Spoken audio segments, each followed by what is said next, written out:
If you've ever felt or thought about imposter syndrome, this video is for you. Yesterday, I posted a video on dealing with stress in the workplace and stressful jobs. And at the very end, I referenced an article that I couldn't quite remember about imposter syndrome and how it's really important to question not just yourself, but your environment that made you feel that imposter syndrome. So I wanted to share with you the article itself. I found it. It's from 2021. And here it is. The article's called Stop Telling Women They Have Imposter Syndrome. It's by Ruchika Tulshyan and Jodianne Beret. I hope I'm pronouncing those correctly. And I want to kind of dig in because this is a really interesting article and it made me rethink imposter syndrome and start to externalize some of the anxiety I was feeling around that topic. I'm just going to read to you a little bit. Imposter syndrome is loosely defined as doubting your abilities and feeling like a fraud. It disproportionately affects high-achieving people who find it difficult to accept their accomplishments. Many question whether they're deserving of accolades. Psychologists Pauline Rose Clance and Suzanne Imes developed the concept, originally termed imposter syndrome, in their 1978 founding study, which focused on high-achieving women. They posited that despite outstanding academic and professional accomplishments, women who have experienced the imposter phenomenon persist in believing that they are really not bright and have fooled anyone who thinks otherwise. Their findings spurred decades of thought leadership programs and initiatives to address imposter syndrome in women, even famous women. And it goes on to talk about a few women who are well known who have experienced and talked about this phenomenon. This is where things get a little bit different from our common understanding. Imposter syndrome took a fairly universal feeling of discomfort, second-guessing, and mild anxiety in the workplace and pathologized it, especially for women. As white men progress, their feelings of doubt usually abate as their work and intelligence are validated over time. They're able to find role models who are like them, and rarely, if ever, do others question their competence, contributions, or leadership style. Women experience the opposite. Rarely are we invited to a women's career development conference where a session on overcoming imposter syndrome is not on the agenda. This is important. Imposter brings a tinge of criminal fraudulence to the feeling of simply being unsure or anxious about joining a new team or learning a new skill. Add to that the medical undertone of syndrome, which recalls female hysteria diagnosis of the 19th century. That I thought was super interesting.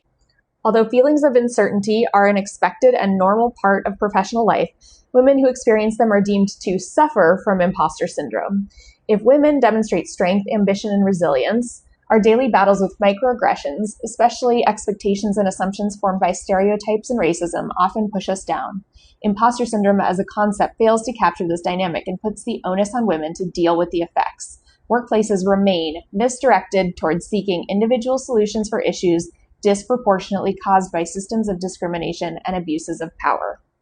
And this is the main point that I really want people to take in and digest.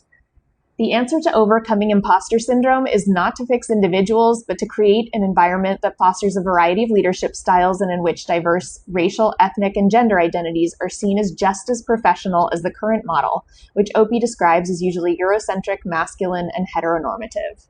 And then finally, fixing bias, not women. Imposter syndrome is especially prevalent in biased, toxic cultures that value individualism and overwork. Yet the fix women's imposter syndrome narrative has persisted decade after decade. We see inclusive workplaces as a multivitamin that can ensure that women of color can thrive.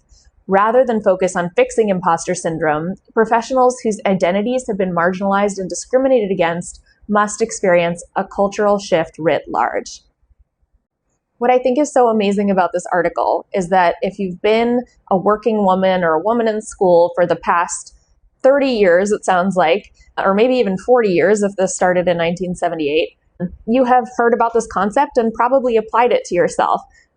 I think this applies to not just women, but anyone in the workplace, as I said, who might have a different perspective or feel on the outside in some way. So it's really important when you're thinking about your own anxiety and your own stress to not just question yourself and find ways for you to cope, but also figure out if something in your environment is contributing to that and if it's worth fixing it in your environment or getting yourself out of that environment. So just food for thought. I'm really passionate about this topic because, again, anxiety is a big topic that a lot of us struggle with in high performance jobs.